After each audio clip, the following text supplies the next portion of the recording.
Israel has murdered an estimated 30,000 civilians, including thousands of children, and they rape their prisoners. The war in Gaza has one of the lowest ratios of combatants to non-combatants casualties in the history of urban warfare. Practically none. You want to know why? Because Israel got the civilians out of harm's way, something people said we could never do, but we did it. Like submissive zombies, the U.S. Congress stood and applauded the infamous war criminal, Netanyahu, after he bragged about being a humanitarian, and continued their compliance as he sold the U.S. war with Iran. Which country ultimately stands in the way of Iran's maniacal plans to impose radical Islam on the world? And the answer is clear. It's America. In Beirut, they killed 241 U.S. servicemen. In Africa, they bombed American embassies. In Iraq, they supplied explosives to maim and kill thousands of American soldiers.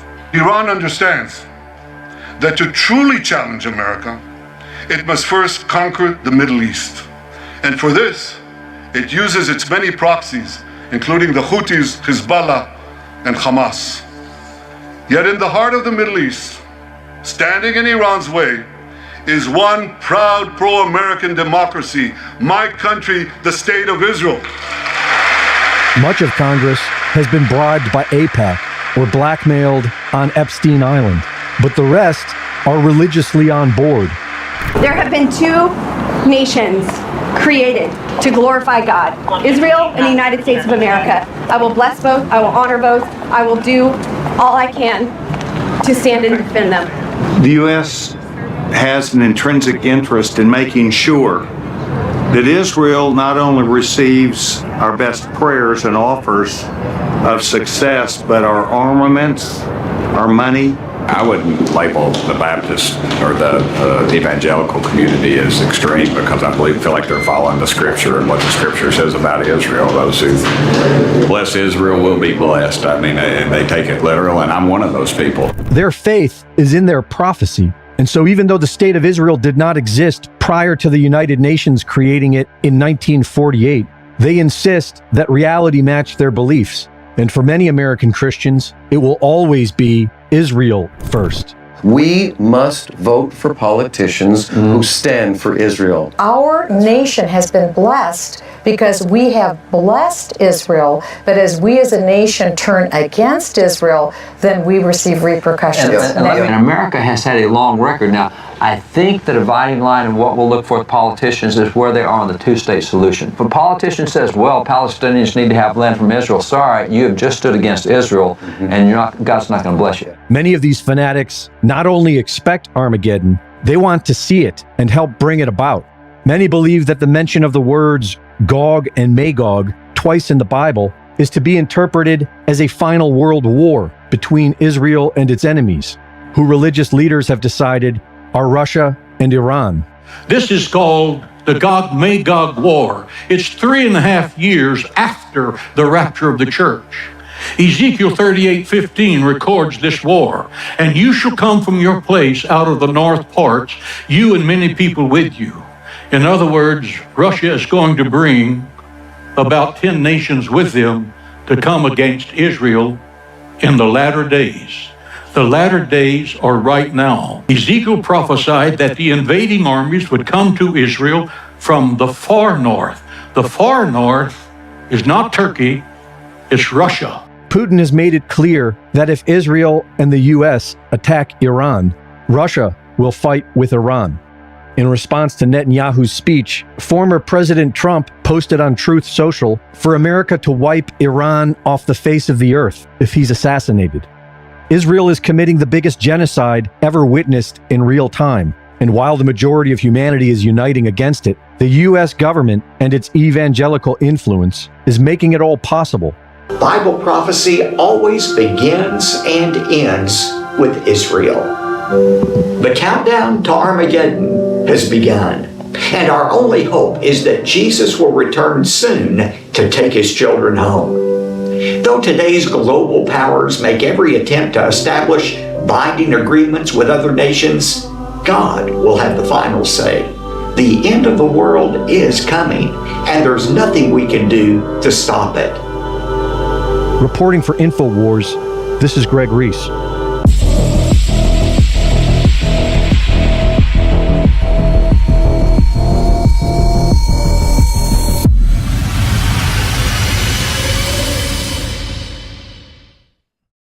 Hello and welcome.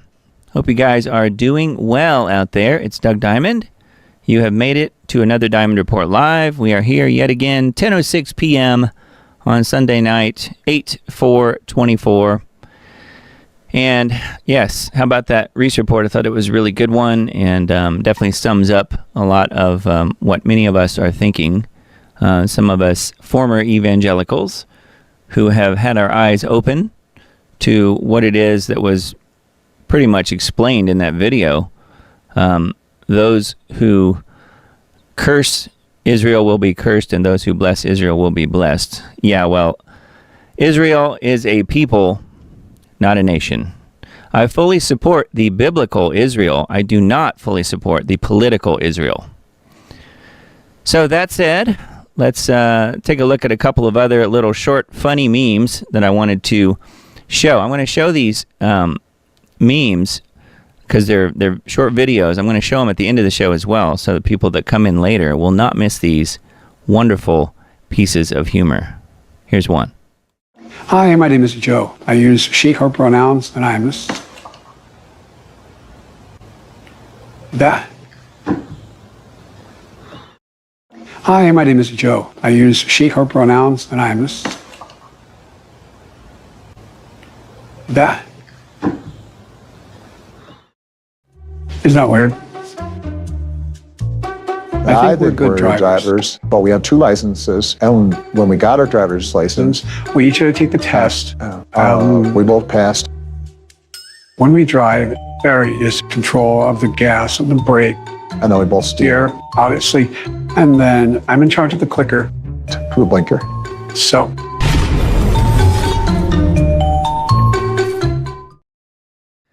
I mean, what do you say to that? That is just unbelievably brilliant.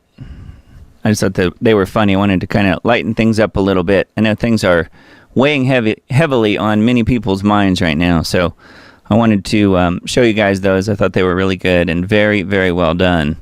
I've got another one we're going to watch a little bit later. It's a longer one, but has to do with Michelle Obama, so we'll just leave it at that. And definitely stay tuned for that. So I thought those were really good. It's there's a YouTube channel out there I just discovered. I've seen some of the videos before, but I wasn't really following the particular channel. It's called CP3 Memes. It's like C3PO from Star Wars, you know, the little robot guy, the gold guy. But it's C3P Memes. So definitely check that out. I will link to the videos in the Substack that I put out on Tuesday. So make sure you're signed up on there if you're not already. I'm sure many of you already are. And it's in the upper right corner up there, diamonddisc.substack.com. All right. It's easy to be a communist in a free country, but try being free in a communist country. Words to think about. Yes, because that is where we are headed, folks. All right. So let's take a look at the news. Usually start with Hal's website. It seems to be up and down today. I think they're having some issues with connectivity. And perhaps the website's probably being overwhelmed at times. So, here's what the latest is. This is dated 10:10 Eastern, so just about an hour ago. Is the most recent update, HalTurnerRadioshow.com. The Israel-Iran conflict, political and military leaders all moved to the bunker. So, I put on my Facebook page on Thursday or Friday last week that it's looking like this Iran strikes Israel thing is probably going to happen in the next day or so. They were saying officially 72 hours at that point. Now everybody's saying Monday morning. I think that's Monday morning Israel time. And that is basically right now. Yeah, there is very much happening for sure, as our friends on Rumble are saying over in chat. So welcome Rumblers and welcome YouTubers and those on Facebook as well. Let's get into the news. We've got a lot to cover tonight, so we'll try and squeeze in what we can. Now, on Hal's website, we have some timed entries here on his. It's kind of like a blog, if you want to look at it like that. But he puts news up as it comes in across his desk. So we're going to kind of start at the beginning here of his post, and I'm going to show you the stuff that is public information, not for subscribers. I am a subscriber and would highly recommend that you guys subscribe to Hal as well. I think he's doing a really good job. But you'll see some big green areas like this down the page that they're covered up for the public, but they are openly available to subscribers. So I'm just not currently signed in. So we can take a look at everything that's public information. Flash: Russia will not allow its main ally in the Middle East and fellow BRICS Plus member, Iran, to be defeated and destroyed. Russia has told the U.S. and Israel quietly that it will step in if the West goes too far in the coming regional war. Update earlier today at 2:22, Beirut airport is utterly mobbed with people desperate to flee Lebanon. Numerous countries have urgently told their citizens to leave Lebanon immediately due to the coming war. Both foreigners and Lebanese are heeding those calls and attempting to flee. Below is a photo from the Beirut airport earlier today, Sunday. You can see it's just mobbed. Diplomatic stonewall. Covert intel. So that is covered up unless you are a subscriber. Captain Obvious update. Israeli source. The Israeli Ministry of State Security is building an underground shelter in Jerusalem for the country's leadership in case of war. Thank you, Captain Obvious. One would think, with all the attacks that they've made for years against other countries, the thought that someone might actually fight back seems to have eluded the Israelis. Now? They're building bunkers now? A little late, I would say. I'm sure they've already had some for quite some time. So maybe Hal is a little off on that. But they might be also building some new ones right now. Who knows? So update earlier today at 3 o'clock Eastern. Not certain if this is related. U.S. has scrambled 13 Poseidon anti-submarine aircraft from Florida, heading to unknown destinations. Bulletin: Israel is ready to preempt Iran. Something that quite a few people have been talking about. Is Israel going to strike first? We will not wait and try to intercept the attack in the air. That will be the second stage, said a senior Israeli security official.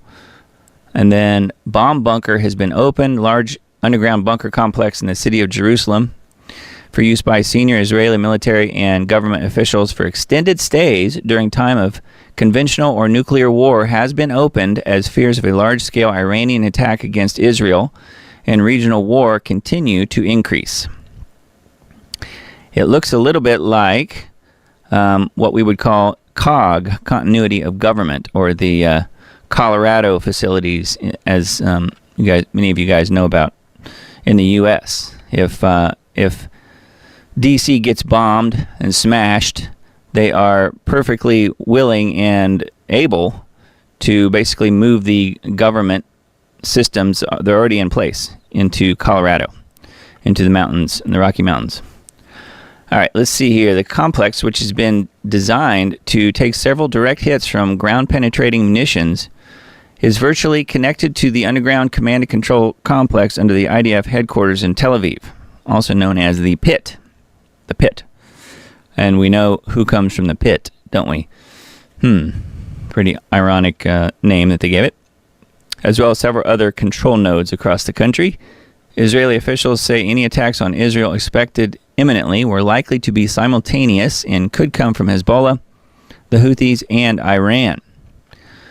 Attack timeframes. There are all sorts of claims as to the time frame of Iran's retaliation against Israel. Mass media, Wall Street Journal says as soon as this weekend, which is basically anytime. CNN could occur in the coming days. Axios says as early as Monday. Bloomberg says imminently. That's what everyone's saying. I asked my former colleagues in the intelligence community this afternoon, again, this is Hal talking, as to the time frame. They told me we believe at dawn Monday. For what it's worth, dawn in Israel is about 5:30 local time tomorrow. That would be about 10:30 tonight on the East Coast. It is currently, right now, about 11:15 on the East Coast, 11:15 p.m. So it's basically right around dawn, just past dawn at this moment. I remind readers that Israel and Iran are 7 hours ahead of the U.S. East Coast time.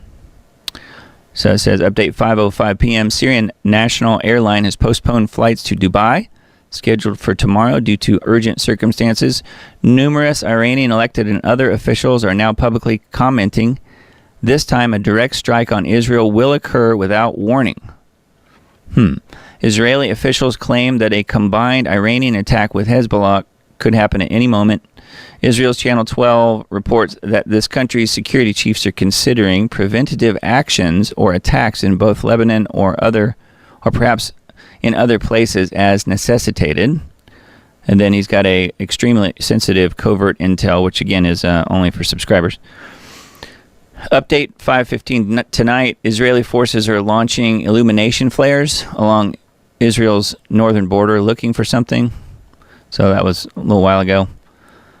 And then Russian weapons to Iran, covert intel.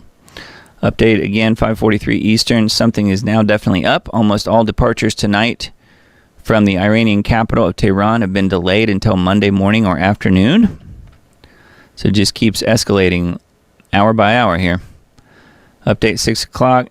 Netanyahu and his entire cabinet of IDF top generals have officially moved into a large-scale bunker in the city of Jerusalem. Numerous emergency action messages being transmitted by U.S. military on global high-frequency communication systems. Something's gone very, very wrong. Covert intel here, again, for subscribers.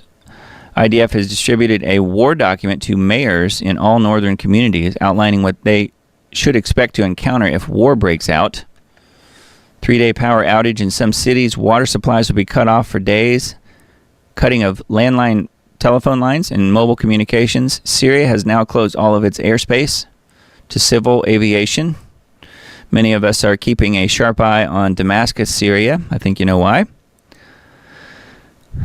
Going back to prophecy.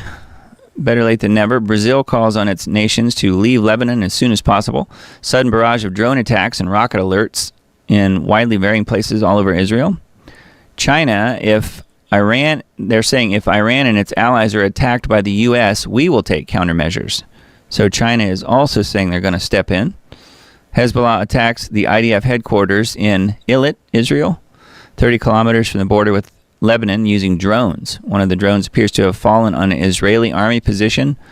Multiple casualties at the scenes. Okay, so that is as of almost 3 hours ago, or about 3 hours ago.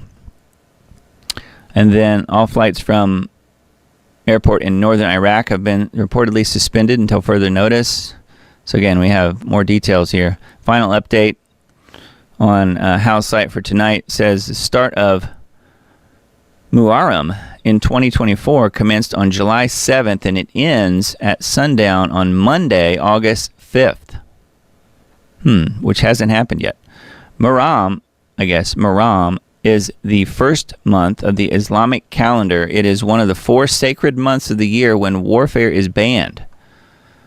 I was just told that the U.S. expects Iran to attack after 5 p.m. local time in Israel tomorrow, Monday, August 5th, which coincides with the end of the sacred Muslim month Muharram, or Muharram, how do you say it?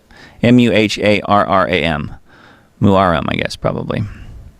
So that is what Hal's reporting on his site. Again, all public information. You're free to go check it out. He will update it. Although he may be done updating it tonight, he will certainly have some more updates at some point in the morning. So this is saying more or less definitively here that they're waiting on this this Islamic holiday to be over officially, which would be at sundown on Monday, August the 5th. So stay tuned to news sources that you trust, because this thing's about to get hot really, really fast. So all that to say, I've heard a lot of people talk about fear-mongering and being afraid. I think it definitely can help to be afraid at the appropriate times.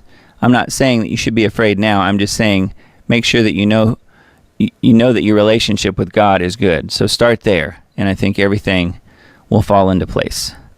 So Jesus Christ will give you peace in the midst of the storm. I know that's easy to say, but the storm is coming. Believe me, it is coming. All right, let's take a look at some of the other news going on. First one I've got pulled up here after Hal's site is needtoknow.news. I kind of look at a lot of the same sites and pull new information from those because they're trusted sources in my book. They're sites that I have gleaned information from over the years and trust. Not to say they always get everything right 100%. No one does. No one can. However, I think many of these sites that we look at night to night, show to show, are definitely trustworthy. And I think that most of them put out really good news and information. So that's why we look at a lot of the same ones and a lot of the same orders with just some of the different headlines week to week on the show. So this is a site that I like. It's G. Edward Griffin's website, needtoknow.news. Yeah, Matt's saying in chat here, Japan's stock market crashing in real time, could be USA tomorrow. Yeah, I saw that. We were talking about that in chat right before we started. I've got an article pulled up on that. Let's see here. We'll just jump to that. Nikkei Asia, Japan's stocks plunge 7% as sell-off continues. Stronger yen, potential U.S. recession, spook investors. I think this was happening a few days ago as well, maybe on Friday. Says Japan's benchmark Nikkei stock average opened Monday trading down and soon extended losses to 7%, continuing its steep decline from the previous two sessions. So yeah, it was falling on Friday. It says that at one point it fell as much as 7% from Friday's close. And the broader Tokyo stock price index shed 7.8%. Stocks dropped elsewhere in Asia. So stocks are falling, and it remains to be seen what happens in the U.S. tomorrow. Will it go down? It might. It might take a big plunge, especially if something happens between Israel and Iran and all of the Middle East stuff. Although I think what Japan's worried about is the U.S. economy crashing. And from what I gather, at least in part, because of so many of these crazy lie stories being put out in the U.S. mainstream media about Kamala basically running away with this thing and polling at the highest position and beating Trump, it has spooked a lot of the markets in the world because they're afraid there's going to be more Biden, more Kamala, more Biden-Harris, Obama administration for the next 4 years. And I think that's a big part of what's going on here is simply misreporting by the American prostitutes, as many people call them. The you could call them so many things. There's so many good names out there. But just, the mainstream media in the U.S. is basically lying about Kamala. And she doesn't even have the nomination yet, officially. Not saying she won't get it. It's looking like right now she will. But anything can happen and might very well. So we will see what happens. I think that remains to be seen if there even is an election, who wins it, and however it happens, whatever happens, if there is one, both sides are going to cry foul. So no matter who wins, the other side is going to be saying that the other side cheated. So I think it's a no-win situation. So anyways, I just wanted to bring that up, that I think that's part of what's going on here is that, yeah, the U.S. economy with a Kamala Harris as president would crash. However, the flip side of the coin here is they've also indicated, and Trump has said this himself, that if he gets in, he's afraid that they're going to crash the economy on purpose when he gets in. So we may be looking at a economic, not only downturn, but economic crash as soon as he gets in, if there's even an election. And I'm still not convinced at this point that there will be an election in November, but we shall see. Anyways, let's get back to the other headlines I had pulled up, but I do think that's interesting. All right, the other article I have pulled up on needtoknow.news, scientists call for geoengineering of glaciers to address climate change. Yes, they do. Of course they do. A new white paper again with the white papers in the journals. A new white paper warns of catastrophic rise in sea level unless scientists intervene. It's always the scientists that they want to come in to save the day. It says unless scientists intervene using geoengineering to reduce exposure of ice sheets in the Arctic and Antarctic to warm water and melt. like they haven't already been geoengineering. The University of Chicago and Stanford University will hold conferences and take the lead in researching geoengineering solutions to the manufactured problem of global warming.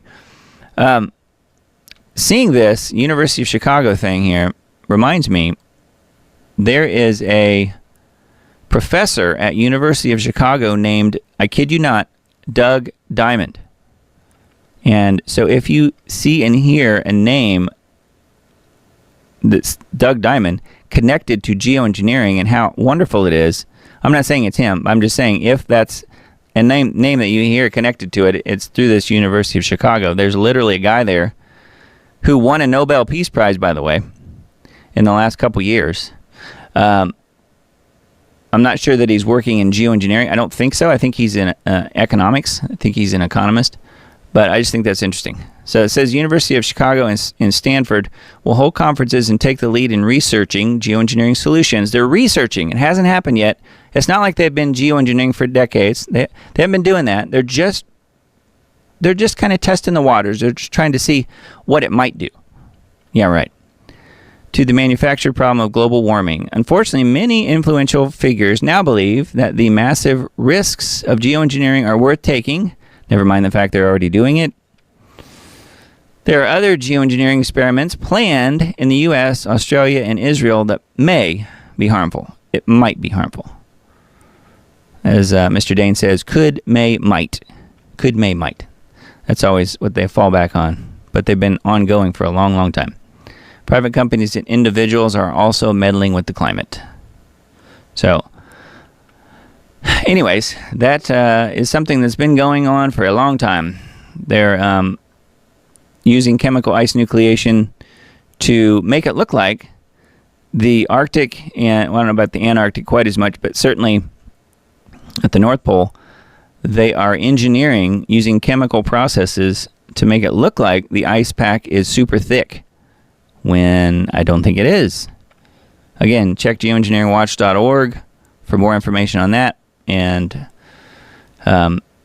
this site, needstoknow.news, they do have occasional articles about geoengineering as well. And I think G. Edward Griffin was even in a movie or two about geoengineering years ago. All right, let's see here. Some links and articles I've found from Revolver.news. This one is from Zero Hedge. Lindsey Graham, good old warmonger, pushes senators to commit to war on Iran if Israel is attacked, which is basically at any moment at this point, as we were saying.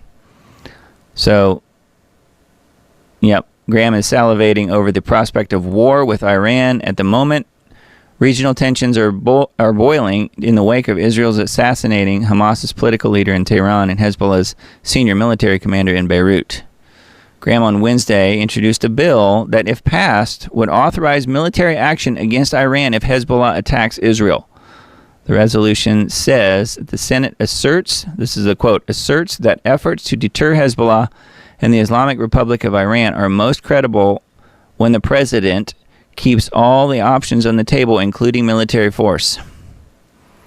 So, he's ready to go to war already, and nothing's even happened yet. Call me if there is ever a day when Lindsey Graham wakes up and does not want to bomb Iran, this person says on Twitter. Yep. Good point. Anyways, yeah, we'll see what happens. I think that it's imminent. Everybody is saying it is. Sputnik is reporting the same thing. U.S. Senator Graham introduces bill authorizing military force in Iran. This is on Sputnik Globe, SputnikGlobe.com. So, Lindsey wants his wars, but he won't send his own family over there to die. He won't suit up and go over there and fight at the front lines himself. No, he expects all the rest of us to die. And for him to be safe in his bunker with his Netflix and his little boy toys or whatever it is he likes. Who knows? I've heard rumors. I'm sure you guys have as well. I found this on Twitter as well and thought this was very, I guess, emblematic of what's going on right now. This is on an account called Ian Miller. Ian Miller's account on Twitter. Joe Biden climbed back up the stairs of an airplane that had just arrived And he wasn't flying on, as Kamala watched in amazement. I mean, he legitimately has no idea where he is or what he's doing. So I'm going to play this. There's not really any audio here.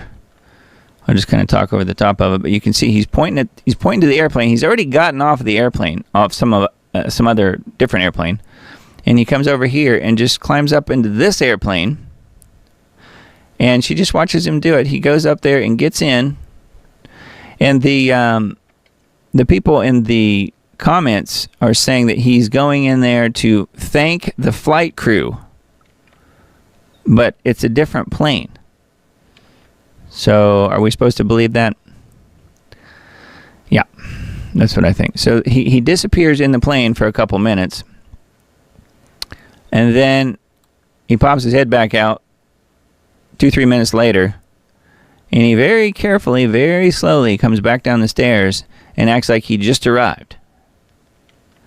So this is how far gone this guy is. Not that you needed more evidence, but there's more and more evidence all the time. So is he going to stay in until January the whatever? Third week of January? Is he going to stay in? I predict he probably will. I don't think he's going anywhere. Millions, quote unquote, wasted on electric school buses as Maryland pivots back to diesel. School district in Maryland is finding out just how costly virtue signaling can wind up being. Yeah, and dangerous too, because a lot of these electric buses are fire hazards. They just self-immolate. They literally just blow up at times. This says Maryland's largest school district in Montgomery County found out by an inspector general's report that implementing electric buses led to millions of dollars in wasteful spending, quote unquote. It was caused in part by late deliveries and maintenance issues. Report said that a ribbon-cutting ceremony in October 2022 announced that its 326 new electric buses would save 6,500 gallons of fuel daily. Yeah, right. And then reality set in. Since entering into a $168 million contract for the buses, it says that they have faced significant delays. The county's Office of Inspector General reported that the buses were consistently delivered late. Dozens of buses scheduled for fiscal year 2022 arrived only after Christmas instead of at the start of the school year, as required. Says the report also highlighted mechanical and charging failures, which rendered many buses inoperable for extended periods from February 22 to March 24. Buses failed to complete routine routes 280 times, with repairs taking an average of 13 days. So, what a joke. Yeah, who says the government isn't an efficient allocator of your tax dollars? Well, pretty much no one says that they are. Yeah, so pretty funny. An expensive lesson to learn, but you think they'll learn it? No, I don't think so either. I think that they will continue the scam as long as possible. Tropical storm Debbie expected to strengthen into hurricane before Florida Big Bend landfall. So yet another hurricane. We are in the middle of hurricane season, I guess. So there's the map. It's currently in the Gulf. And let's take a look at where it is. So you can see it is honing in on, I guess that's the Tampa Bay area of Florida. So that is not good. So any of our Florida friends out there, I'm sure you're well aware of this, but definitely keep an eye on it. VentureSky.com is the site that we're looking at right now. We've got, upwards of 70 mile an hour winds, looks like 65 at least. So Hurricane Debbie. All right, and this is something that many have talked about, and Technocracy.news is reporting on this now too. Digital twin of Earth is being created to predict the future, micromanage everything. So it sounds pretty familiar if you are an Anthony Patch follower, because this is something he's talked about for really, I think, years at this point. You can run, but you cannot hide. The humongous new AI data centers, satellite networks, ground sensors, cell phones, and all the data on Earth will combine to create a Skynet scenario to control everything and all life forms, driven by a lust to get to net zero, which is not achievable in my opinion. This will far exceed anything related to climate change. Yes, but they love us oh so much. So yes, a digital twin of Earth is being created to predict the future and micromanage everything. So just be aware of that, yes. So, anyway, that's on technocracy.news. Let's see, some of the headlines on Reclaim the Net. UK PM uses riots to call for mass surveillance and social media censorship. Starmer's proposed measures echo a familiar trend towards authoritarianism, sparking concerns over civil liberties and freedom of expression. I don't think the people in charge are concerned about it whatsoever. It's only the slaves who are concerned about it, who are being oppressed by it at this point. So yes, we're going to take a look a little bit more at what's going on in the UK right now. They are fully involved in what appears to be a civil war starting over there. It is not looking good over these 3 little girls, English girls who were murdered just a few days ago. So yeah, we'll look at that a little closer. AI censorship bill raises free speech concerns. Again, they're just concerned. They're a little worried, but they're not going to do anything about it, like stopping it. Critics warn of potential free speech limitations and costly legal battles despite exemptions for parody and satire, which we were showing a couple of those earlier tonight. So if you missed the beginning of the show, we're going to play a couple more deep fakes that were, I thought, really funny and very short. So we'll look at that again in a little while here. Trump Media's New Truth Plus streaming platforms takes aim at big tech and mainstream media control. The Olympics is a testing ground for pre-crime style mass surveillance, a glimpse of a proposed future. So that's something that I reported on quite a few weeks back at this point when they were testing the new surveillance systems at I think it was the Taylor Swift concert in Paris quite a few weeks back. And they were saying at that time they were going to institute it and use it during the Olympics. Biden-Harris task force urges online age verification, digital ID tool development. Of course they do. Biden administration push for age verification tools raises concerns over privacy and identity verification methods. Yeah, again, they're concerned. It's always for the kids. No, it just takes away all of our rights, everyone's rights, except theirs. Lawmakers Marshall and Gates call for probes into big tech's alleged censorship of Trump assassination attempt. Seek Google and DHS testimony. Yeah, good luck with that one. I don't know if you guys knew about that, but yeah, if you typed in Trump assassination, Donald space Trump assassination in Google for a few days, it's apparently not doing it now. I haven't tried it, but for a little while there, you would get Donald Duck instead of Donald Trump. So they were purposely suppressing it and then Facebook was banning the use of the Trump, picture that was everywhere, where he's pumping his fist and yelling "fight, fight, fight." So, anyways, they've gotten caught once again with their pants down, the proverbial pants down, and they've had to kind of go backwards and undo some of those things because people got upset about it, rightfully so. Anyway, let's see here. The LibertyBeacon.com. I looked at this earlier, but I didn't really see anything that jumped out at me as far as things to mention. However, let's see. Zelensky's chief of staff, the last obstacle to peace with Russia, ? Supreme Court takes 2 steps forward, 1 step back. Boiling the British frog. Yep, this is talking about what's going on with the illegals, all of the illegals coming into the country and basically taking over into the whole of the UK, actually. Christianity is the West's immune system. So, quite a few articles on here. It's a site that I've known about and used off and on for years, the LibertyBeacon.com. It's a good site. And then, quick refresh on RT.com. I mentioned the UK earlier. Watch British rioters torch migrant hotel. I told you they have a long fuse.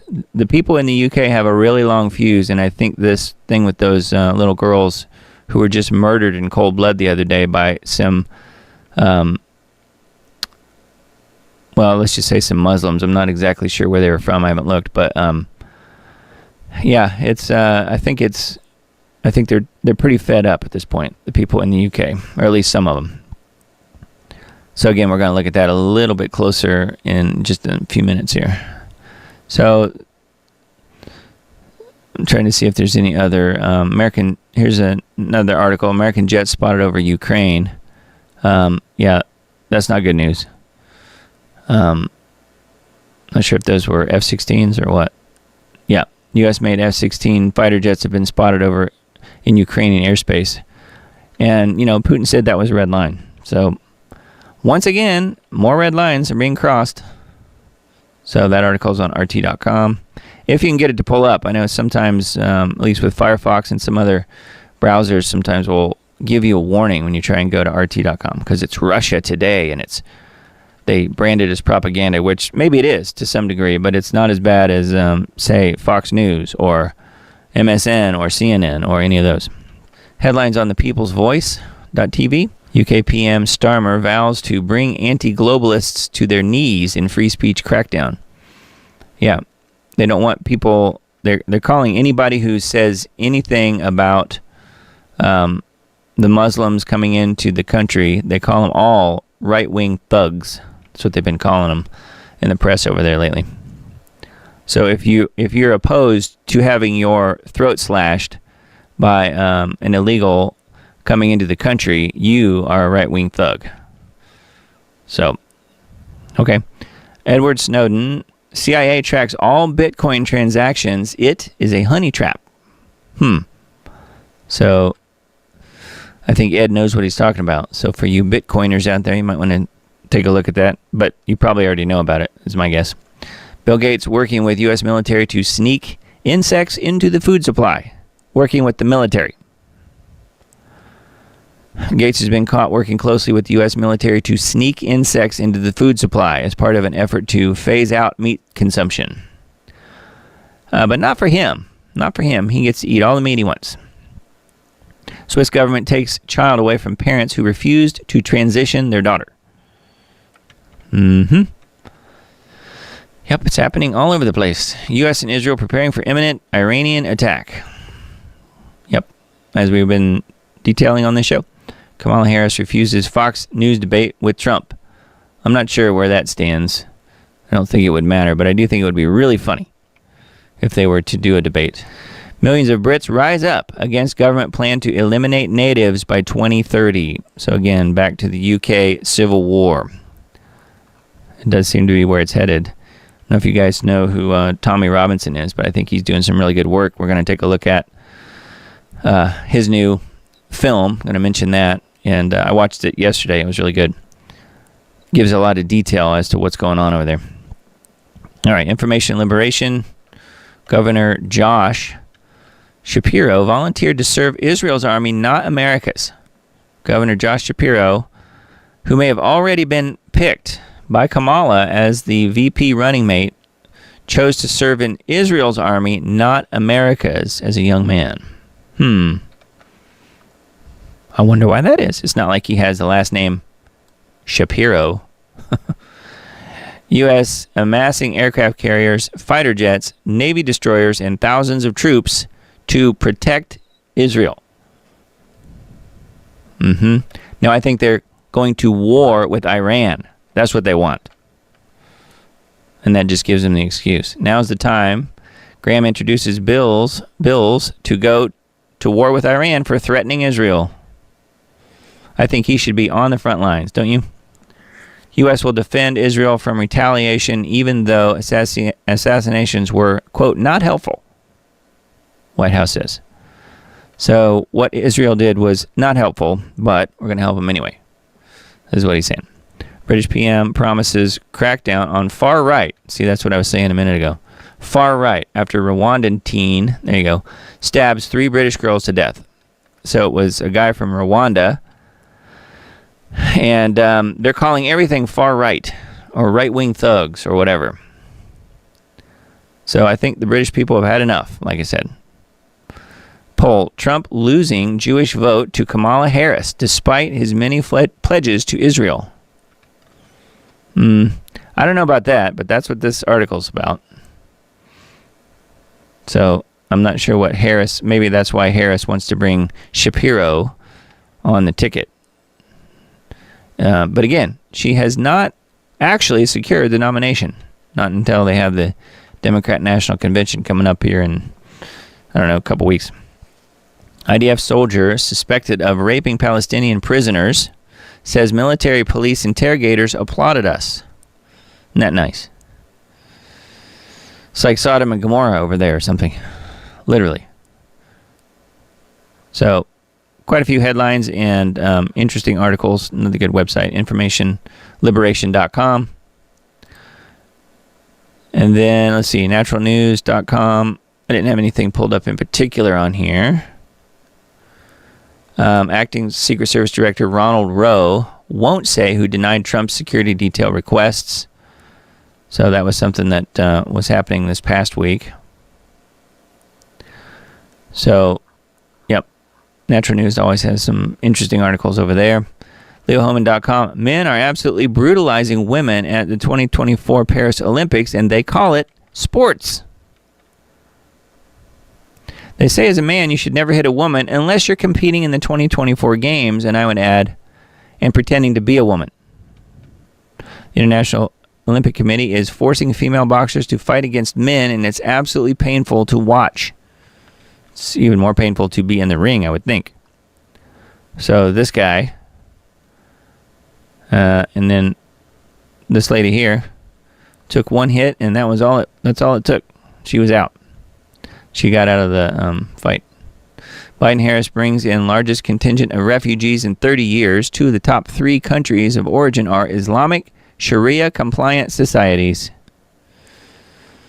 So what's happening in the UK is a few years ahead of what they're doing here, although the borders have been dropped here as well the whole time Biden's been in. They are really focusing in on bringing the Islamics in, the Muslims in over there, as much as or more so than they are here, although I do think that will get ramped up as well. So that's kind of what that article's about. LeoHoman.com is where those are. And then a few articles from Wine Press News. NVIDIA debuts next wave of AI called physical AI. CEO says everyone will have an AI assistant. Oh, joy. Showcases humanoid robots and more. Just about every industry is going to be affected by this, CEO said. You guys follow some of the people that I follow. You probably already know who this guy is. CEO Jensen Huang of NVIDIA. Debuted the next phase. I think I've showed him on some videos on this show before, actually. Debuted the next phase in AI rollout in what he called physical AI, along with a host of new innovative AI-powered tools and robotics. Huang made these announcements at this conference in Denver. The first wave was accelerated computing, which lowers the amount of energy used. The next wave of AI was enterprise, customer service. We want to give every organization the chance to create their own AIs. The next wave is physical AI. It requires 3 computers, 1 computer to create AI, another to send commands to a robot, and a 3rd computer to handle it all. We are entering the age of AI-powered humanoid robots. And Skynet, and Terminator, and all of that stuff. Not sure how far they will get with it, but they are going as fast as possible. Like you need a robot to handle your toast. But apparently this guy thinks that you do. Well, both these guys think that you do.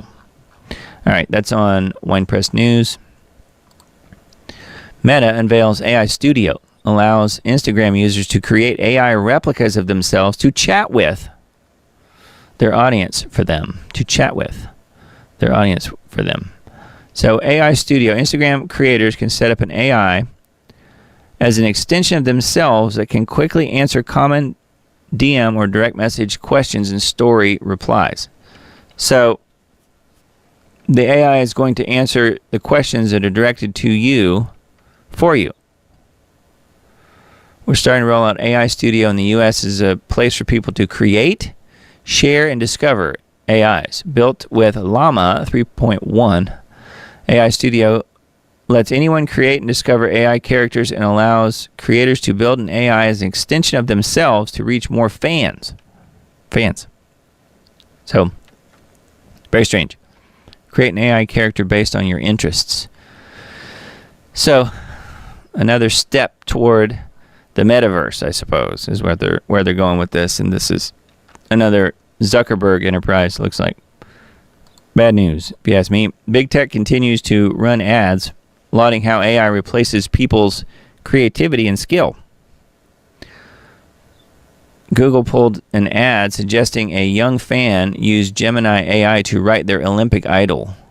Yeah, the commercial is right here. Says Google yanked the ad off the airwaves after critics called it horrifying. The misfire came after criticism of an Apple ad suggesting an iPad can replace all human creativity. And I actually played that commercial on this broadcast a month or two ago. And when I went to upload the final show, YouTube refused because it had that commercial embedded in the show in this live broadcast from, a month or two ago. So I had to go in and remove the ad. But you guys may remember that ad where it crushes everything down, all these musical instruments and art and all this stuff. It just squashes it all down. And then when the little mechanical thing, when that raises up, you see the iPad there. Some big tech companies have recently made some questionable advertising choices. Google faced backlash after it recently released an ad about a young athlete who idolizes American hurdler Sydney McLaughlin-Levrone, I guess, or Levrone. The ad suggests the young girl should use Gemini AI, Google's chatbot, to write to her idol instead of just speaking from the heart. Yeah. And there's the actual commercial, so it is still available at the moment. And then here's the ad that I was talking about where it squashes everything down into a iPad. So yeah, they're making some bad assumptions these days, these tech companies, assuming, and they're spending all these billions of dollars coming up with this garbage that no one wants. It's just like the EV cars and everything else. Only they want it. Only the people in charge want it for the rest of us. Paris Olympics have turned the city into Panopticon, featuring the largest military presence since World War II. 24 Olympics in Paris have turned into a massive panopticon, massive surveillance and prison state for the event, arraying the city with tons of artificial intelligence surveillance and an extraordinary military presence. Isn't that nice? But the illegals who are all there now get to do anything that they want. They're not going to be part of it. Oh, here's what I mentioned a little while ago. In May, the city also tested more AI video surveillance at a Taylor Swift concert in preparation for the Olympics. See, I remembered that. But yeah, this is, they're using the Olympics as an excuse to do all this stuff. But do you think for a minute that all of this surveillance is going to just magically go away when the Olympics are over? Of course not. It's not how it works, is it? You know that, and I know that. All right, let's see. Gateway Pundit, after 145 years in California, only 145 years in California, oil giant Chevron is leaving for Texas. So once again, the Gavin Newsom experience is wooing so many companies out of the state of California. I've heard that he is the U-Haul Salesman of the Year, Gavin Newsom. I think that makes sense. 145 years in California, oil giant Chevron is moving its operations elsewhere. Following in the footsteps of countless others who've left the Golden State, Chevron has concluded that due to its excessive regulations, high taxes, and declining quality of life, California is no longer the right place for the company to operate. Yeah, well, I determined that in about 1993 when I left there and moved to where I am now.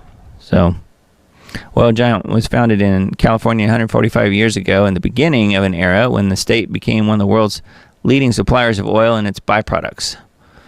So it's talking about they've been butting heads with Sacramento, meaning Gavin Newsom and company, over energy and climate policies, which now loom larger than manufacturing in many people's minds.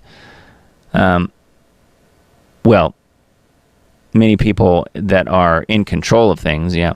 On Friday, the company said it's moving its headquarters from the Bay Area to Houston. So, and guess what? As soon as they get all moved there, Houston will probably get smashed with another hurricane. Just a guess. So anyway, that is on Gateway Pundit. And federal air marshal whistleblowers reveal Tulsi Gabbard is actively under surveillance through Quiet Skies program. Quiet Skies. So not that it's a surprise that she's being surveilled. I just didn't know if you guys had ever heard of Quiet Skies. It's a program by the TSA that uses air marshals to track and observe suspicious passengers. Tulsi Gabbard. The program's goal is to identify travelers who may pose a risk to aviation security. In short, a terrorist. Tulsi Gabbard. But yes, she's a former Democrat, so I guess that's why she's a terrorist now. If she was a current Democrat, she would not be considered a terrorist. So I didn't know if you guys had ever heard of Quiet Skies, but it is apparently a TSA program, and most likely all of you are on it, including me, and ask me if I'll be flying again. Bizarre. Official Democrat page. And I did look at this. It was an official Democrat page. This isn't made up. Uploads photos of Kamala Harris with Michelle signs in the background. Michelle signs. As in Michelle Obama. Why would they do that?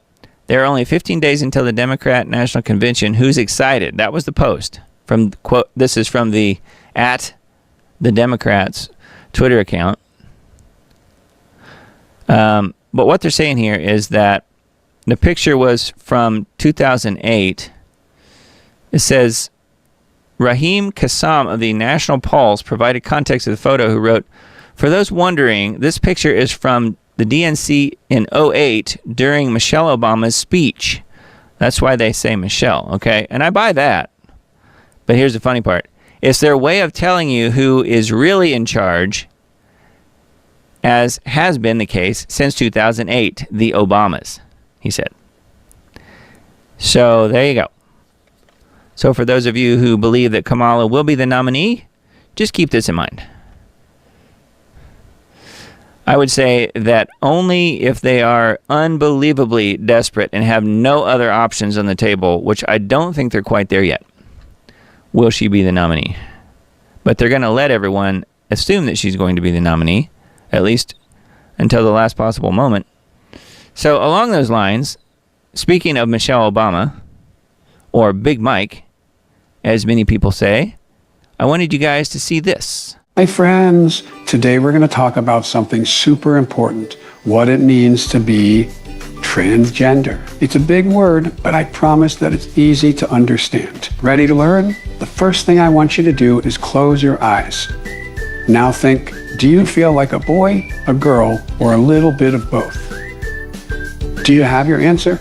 Great. Now I want you to imagine that everyone keeps telling you that you're something else, even though in your heart you know who you are. Wouldn't that make you sad inside? People who feel like this are transgender. And if you're not transgender, it's super easy to be friends with someone who is. Let's take our imaginary friend Mike, for example. One day you notice that Mike starts wearing girl clothes instead of boy clothes, and then they tell you that they want to be called Michelle instead of Mike. This is so exciting for our friend Michelle because they finally get to be their true self. And if you accidentally call Michelle by their old name, make sure to say a big sorry and that you'll do better next time. As you can see, transgender people are just like you and me. They're our friends. Hi, my name is Joe. I use she, her pronouns, and I'm that. Isn't that weird?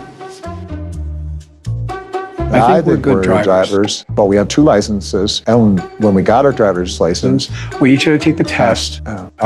We both passed. When we drive, there is control of the gas and the brake, And then we both steer steer, obviously, and then I'm in charge of the clicker. to the blinker. So All right, I had to play those again. I just love those. I think they were really, really funny. Again, that's from a really good meme channel on YouTube. You should go there and watch some of their videos sometime. Not yet, but go there sometime and watch them. It's C3 meme, C3P meme, like C3PO from Star Wars. C3P meme. Good stuff. But I thought those were pretty funny. And the little bit longer one there about the trans Biden talking about Big Mike. I thought that was a good one as well. Anyways, hope you enjoyed that little bit of humor, little levity in the crazy world that we're all in here. All right, let's keep moving with the news. We've got more to look at. We are making our way through the headlines, but we've got more to see yet tonight. Iranian regime warns Israel will not see its 80th birthday. An advisor to the commander-in-chief of Iran's elite force warned on Sunday that Israel will not see its 80th anniversary as a modern-day country. Israel was formed in 1948. Its 80th anniversary will be when? 2028. Well, let's see. We'll see what happens, right? I don't think they're joking. So we know from a prophetic standpoint that's not entirely true. However, it is interesting. We will see that they are definitely ramping things up over there. Wow.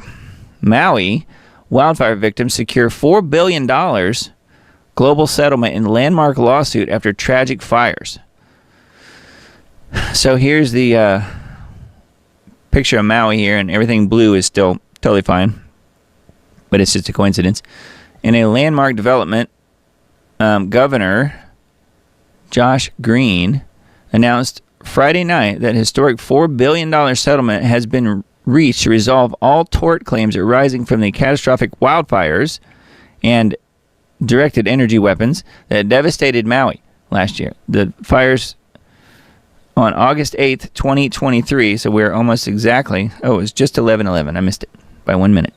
8/8, so yeah, we're coming up on that 1 year anniversary. Have been linked directly to failures by the state's primary utility provider during a critical windstorm, which we looked at all of that when it happened, and no, it wasn't just that. It was also some appeared to be directed energy weapons and who knows what else.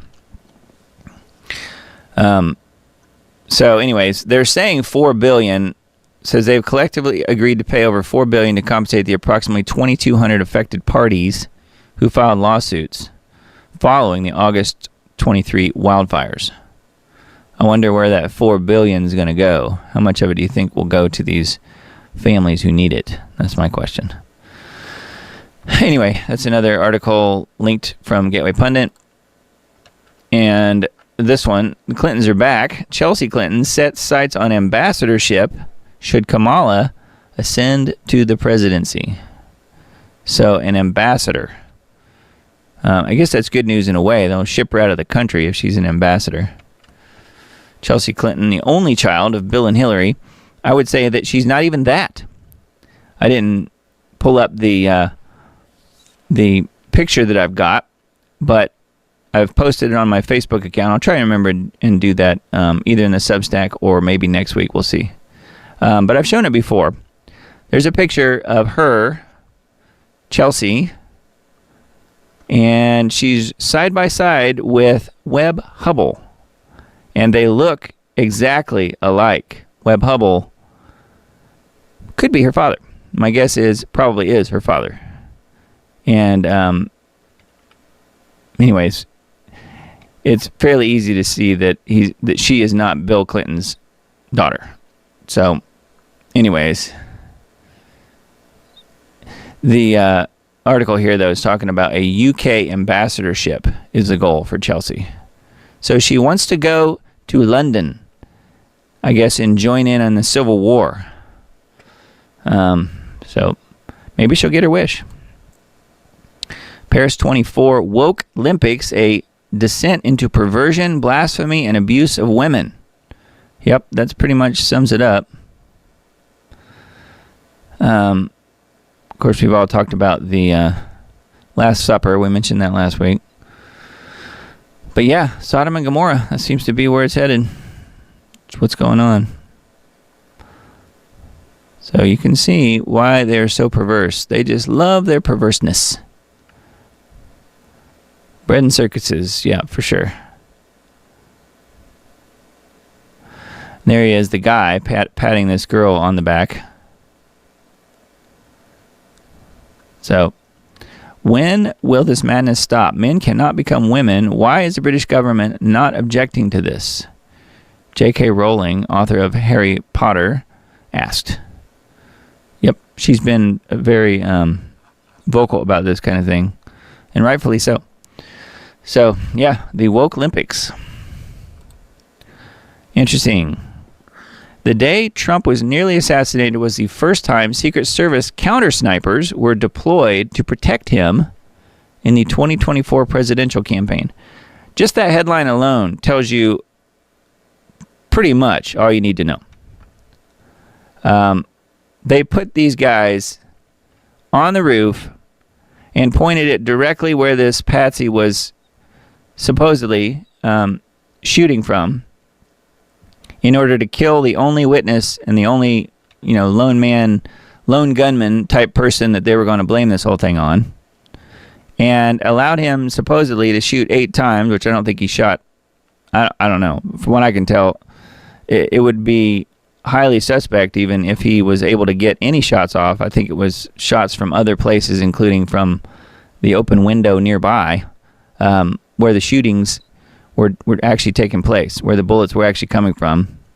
But the snipers just happened to be sitting right there and aimed at that particular roof at that particular time, and allowed him to, quote unquote, get those shots off, and then shot him dead. Says it was revealed that the day former President Trump narrowly escaped assassination attempt was also the first time Secret Service counter-snipers were deployed to protect him. The first time. And they happened to be looking right at the rooftop where this guy was, but they didn't see him until he'd already shot 8 times. We're supposed to believe this. No, I don't believe it, and you shouldn't either. But I do think that is more information that we need to know. And this is one of the guys that was shot. Attorney for Butler Rally shooting victim James Copenhaver speaks out on his recovery and the severity of his injuries. And he got a phone call from Trump. This guy was shot twice. Says he was grazed on the arm and hit directly in his abdomen by shots fired. And of course, they're blaming crooks for this. Because that's the official story. Retired firefighter Corey Comparatori was killed by crooks in the shooting. Well, he was killed, but we don't know by who. Probably by Secret Service or one of the intelligence agencies. We'll just say that. So anyway, this is an article about one of those 2 guys who did get shot, but he's okay. And you may have seen this. How did they miss this? New video from behind the stage shows would-be Trump assassin moving on the roof just before Trump was shot, which makes this whole thing even that much harder to believe, that a guy could be up here running around and not be seen, not be heard, when in fact the only logical conclusion you could come to is that he was allowed to do all that stuff. They had snipers set up there watching him. And as soon as he, whatever he did, took a few shots or picked up a gun or whatever it was, they killed him. So that he would be the fall guy.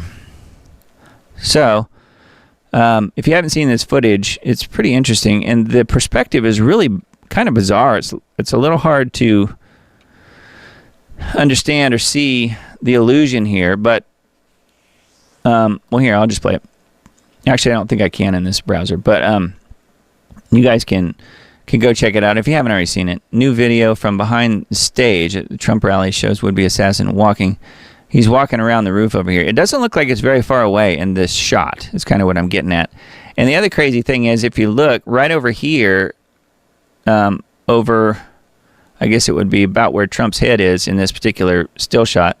Right over here are some other military guys, and they apparently couldn't see this guy running around up here on top of the roof. And there were guys right there in front of the building. Anyway, there is a bit of an illusion with this camera shot, so I'll give you that. It looks like everything is real close together and kind of scrunched up, but there's actually quite a bit of space, as we now know, between where Trump was and where the would-be assassin was. So at least where the roof was over here. So, but here's the other thing I wanted to mention.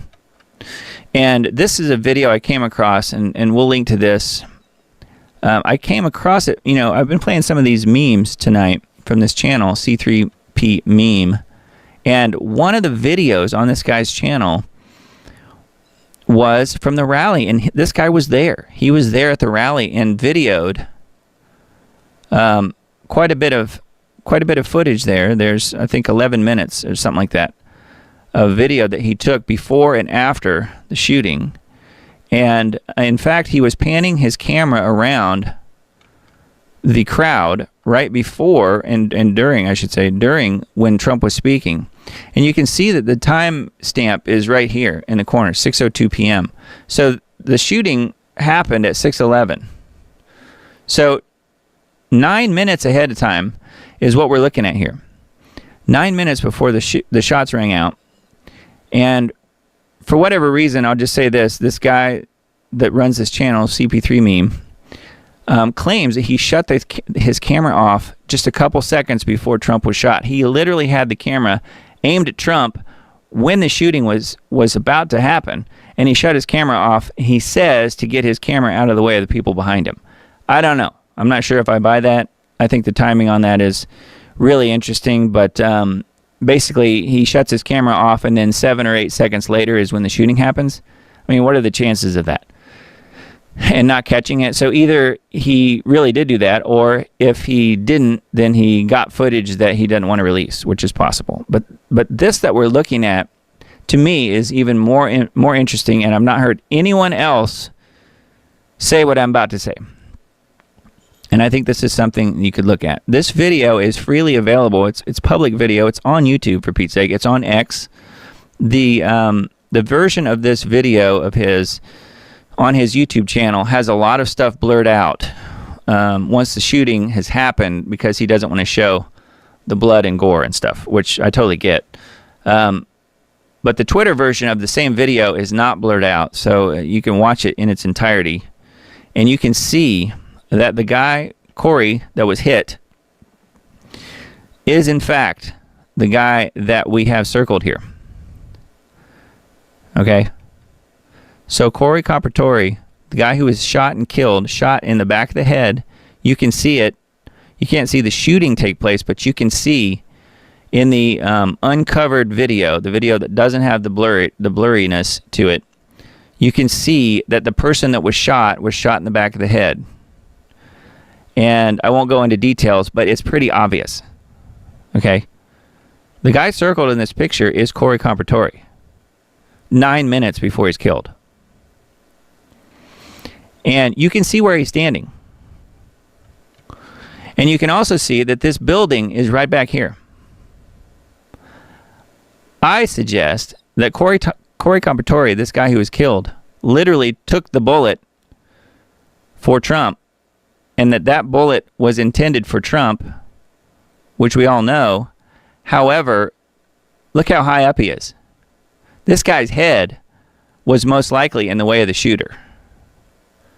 I'm not saying that he was necessarily shot on purpose, but the story that you've heard about Corey taking a bullet for his daughter and all this stuff, I don't think any of that's true. I'm not saying he didn't give his life in a heroic manner. I'm just saying I think he was in the way.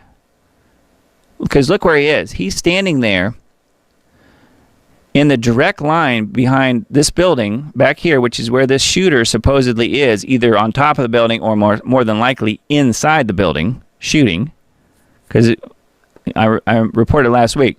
There were shots fired from inside the building. That is now on video. That's video. You can see the muzzle blasts. So I'm just saying that I think Corey was standing in the way. Look how high up he is. He must have been a fairly tall guy, or he's standing on something, because he's quite a bit higher than all these other people. I think this guy's head was in the way, and he got the first bullet that was intended for Trump, and you can tell in the video that he was shot in the back of the head. This explains it to me. So, yes, he was absolutely a hero, and yes, he literally took a bullet for Trump, and if he wouldn't have been standing right where he was, Trump would probably be dead. Now, there were a flurry of shots, apparently. How come, and a question that I've never heard anyone else ask, why these other Secret Service agents, who we found out are actually Department of Homeland Security agents, not actually Secret Service, but these people that were around Trump, why didn't any of them get shot? I mentioned before about, the guys, putting their hands up over his head like their hands are supposed to protect Trump's head from being shot. When, a bullet coming through there would go right through your hand. It is interesting that none of the people right around Trump got shot at all. So where did all those bullets go? There was at least 8 bullets, supposedly.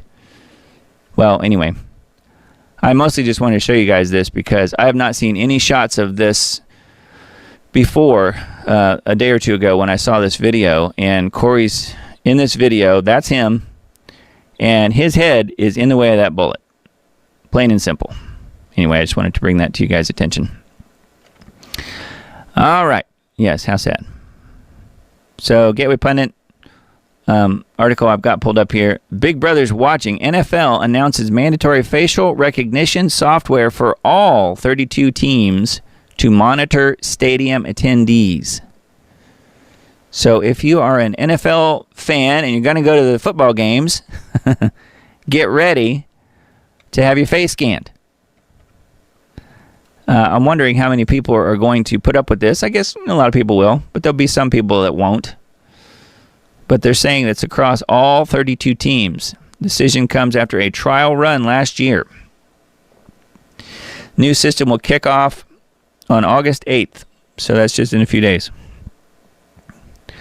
The CEO, Chief Operating Officer of Wicket, how about that name? Wicket, company behind the facial recognition technology system, is designed to ensure that only properly credentialed media officials, staff, and guests can access restricted areas such as the playing field, press box, and locker rooms.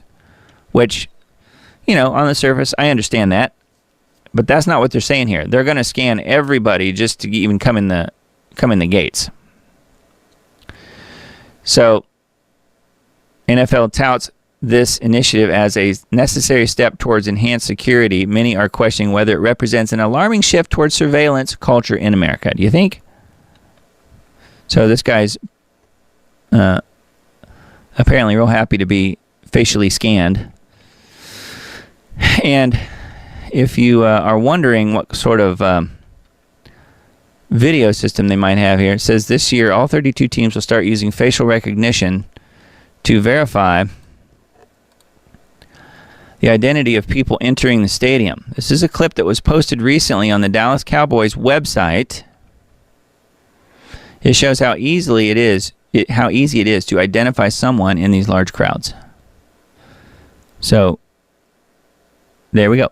And these people, if it was this year, would have all had their faces scanned before they walked into the stadium. And this camera, of course, is just wherever it is, up on the Jumbotron or somewhere. But you can see, super detailed. Can count the eyelashes that you have. So just be aware if you guys are going to any sort of sporting events or whatever. Yeah. So that's the clip I wanted to show you guys on that. Pretty interesting, huh? Another conservative media casualty. Big League Politics, you guys may have heard of that, shutters media site, killed by government censorship and media suppression. You guys may have seen this logo before. I think I've reported stories occasionally from this site. Alternative news outlet, which was pro-Trump and fairly covered news relevant to millions of Americans, has closed this week to announce it's going to be a Substack-based publication based in significant part due to the government's ongoing campaign of speech suppression against dissident outlets. Big League Politics. So, anyways, somebody shuttering their doors, shutting their business, essentially. They're going to be Substack only. So, yeah, kind of sad. Sad to see that happening. I don't really know that much about them particularly, but it is sad to see any media company get shut down because of censorship. All right, you rock fans out there, you know who you are. I'm one of them. End of an era. Iconic rock band Aerosmith abruptly ends tour and announces retirement, shocking their fans. So for you Aerosmith fans out there, I guess they're done. Legendary band Aerosmith has been rocking out on stage for fans for decades, is now suddenly all over. The band just canceled their current tour and announced their retirement, shocking the music world and fans across the country. Apparently, lead singer Steven Tyler has some issues with his voice and is not expected to recover. I think Bon Jovi's having the same problem. I've heard that. John Bon Jovi, I mean. I'm not saying they've called it quits. I just think that I've heard, anyway, that John Bon Jovi's had vocal issues as well, and I'm wondering if it has to do with the book, you think? Aerosmith retires from touring. Steven Tyler's voice won't make a full recovery. 5 decades. Wow. So, anyway, kind of sad.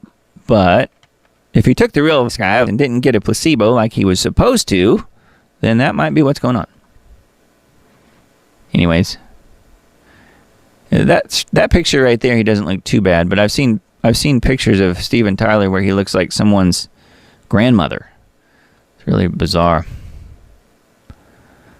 All right, let's see. Truthinmedia.com this week. Worst attack on Israel since October 7th. Here's what to know. And then this is Netanyahu vows vengeance after 12 Israeli children were killed, but they weren't Israelis. So they were actually Syrian. But they're taking credit for it so that they can go after everyone that they want to. So, but yeah, Zelensky Unmasked is a really good series they have on here, and I don't know, they have some other good videos on here as well. Truthinmedia.com is where that one is.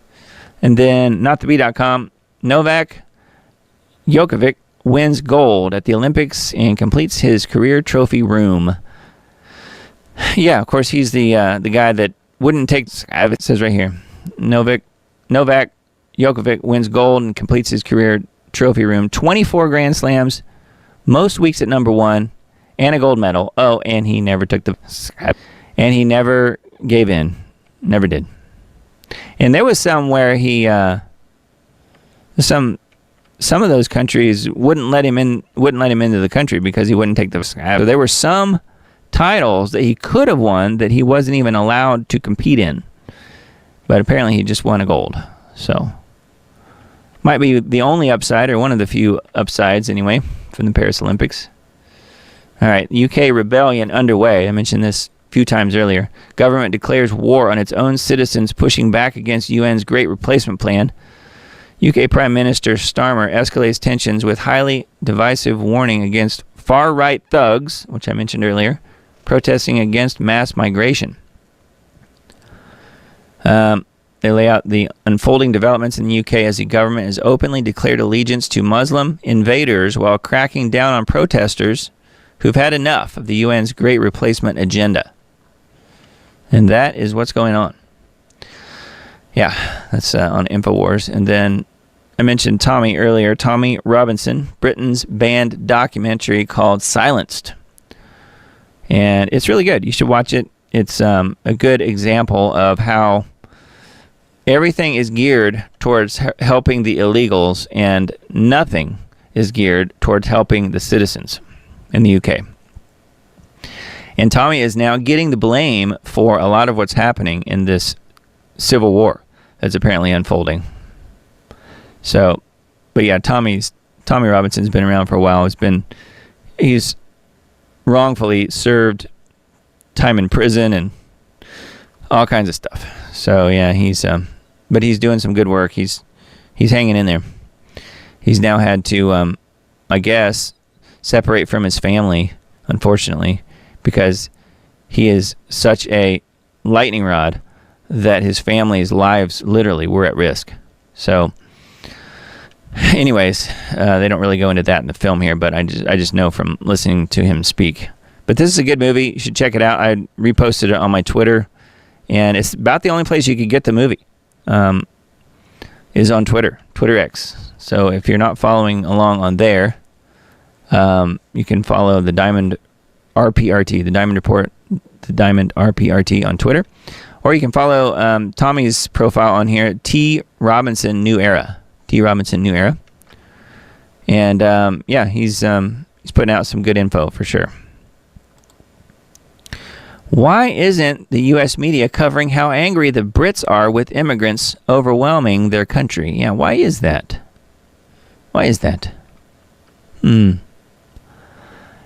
Yeah. And then another good meme here. Cyber attack could wipe out election machines, or another button that says machines aren't connected to the internet. So intelligence agencies are sweating it. Which button to press? They might have a few more buttons at their disposal, but that one's pretty funny. And then back to the woke Olympics here. Sure, your opponent has XY chromosomes, but she identifies as a 98-pound woman. So that's kind of what we're looking at here. That is pretty much what it's like, almost. And then, you can't win. It's time to pass the torch. Joe's got his torch. Yeah. Passing it to the Cankles and Cackles, or whatever her name is. So, yeah, we'll see what happens. Modernity.news has an article here on this. Female boxer defeated by another biological male makes XX chromosome sign. Yeah. So the lady who was an actual lady who was defeated by a biological male makes an XX chromosome sign. Rightfully so. So that's on modernity.news. Articles on vaccine impact. U.S. military report. U.S. cannot defeat China. U.S. public unaware of dangers and unprepared for societal breakdown, which is what we're seeing in the U.K. happening now.